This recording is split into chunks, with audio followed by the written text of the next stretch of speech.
Hi, Alan Stratton from Woodturning. At a recent local club meeting, I picked up this piece of wood. I believe it's elm. It is not that big, but let's see if we can't make something that preserves the bark. Perhaps an off-center bowl or a bowl with a natural edge on the side of it. Anyway, let's see what we can do with this small piece of elm. Often when turning a bowl, I just find an approximate center and off I go. For this one, I need to plan and figure out exactly where the two centers need to be. So I'm using a diagonal method to find the center, but ignoring the little bit of extra on the upper left corner. Next, I'm mounting a faceplate with good screws, not drywall screws. Drywall screws shear off much too easily. After drawing the perimeter on the bowl, I remembered that I should have mounted the faceplate in the off-center position first. So off it goes. I'm moving the faceplate over about 3/4 inch before remounting the faceplate. Not all is lost. I do have the 2 circle markings to help me while I saw off the corners on the bandsaw. I'm bringing up the tailstock for security, then start to rough the bowl with my large bowl gouge. Not only is the wood not round, it is off-center. Between these two issues, I cannot turn up the lathe speed, and roughing it is a chore.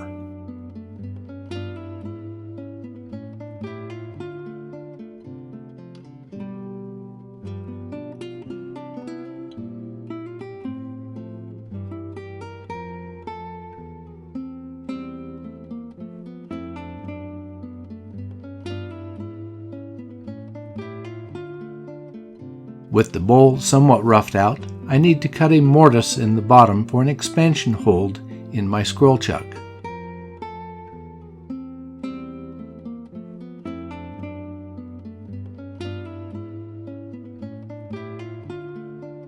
With the mortise ready, I'm reversing the bowl onto the chuck and removing the faceplate. Since I'm going to tool away my layout marks, I'm drilling a hole at the center to mark where my next faceplate should be centered.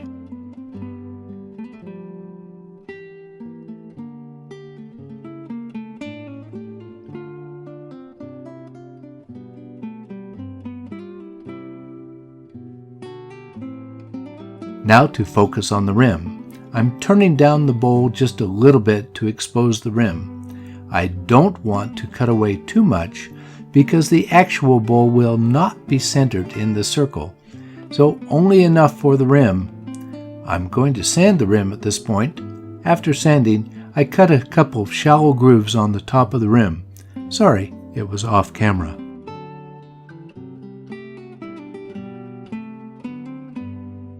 Next, I'm reversing the bowl again with the faceplate screwed to the offset center. Now I need to tool the exterior of the bowl and blend it into the previously cut rim. Off goes the mounting mortise. That 3/4 inch offset is a lot for this size bowl. I'm starting to worry about the amount of wood left for the bowl. I'm marking a circle as a guide. I need enough wood for another expansion mortise. My tool rest slipped and marred the rim. I covered it with a shallow groove. I'm using a scraper to finish up, then more sanding.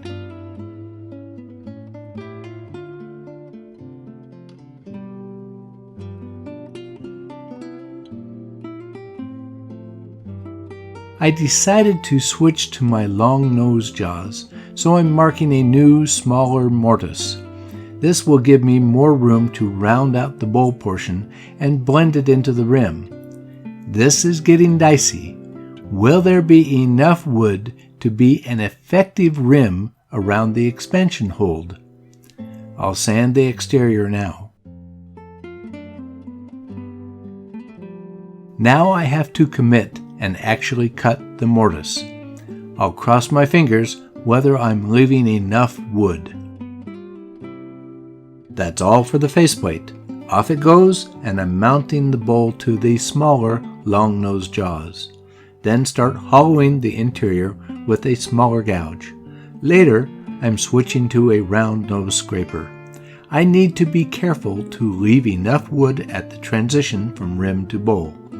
A small segment does break away from the mortise, but there's still enough to have a good hold.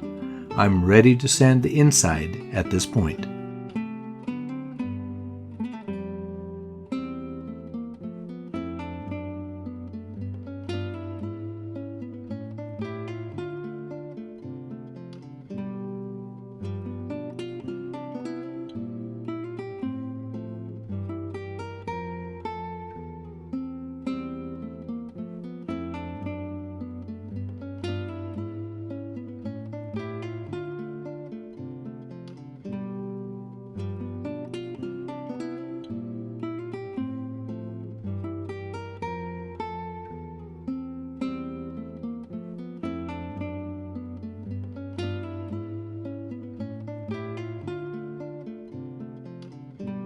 Next, with the bowl still mounted to the longer jaws, I'm cutting a shallow groove in the interior. I think this may be the best way to hold this bowl while I turn the foot. Then, easy does it to finish the foot. Essentially, I'm taking off most of the mortise, including the broken area, then making just a small hollow in the foot before sanding. Then add a couple of grooves for decoration.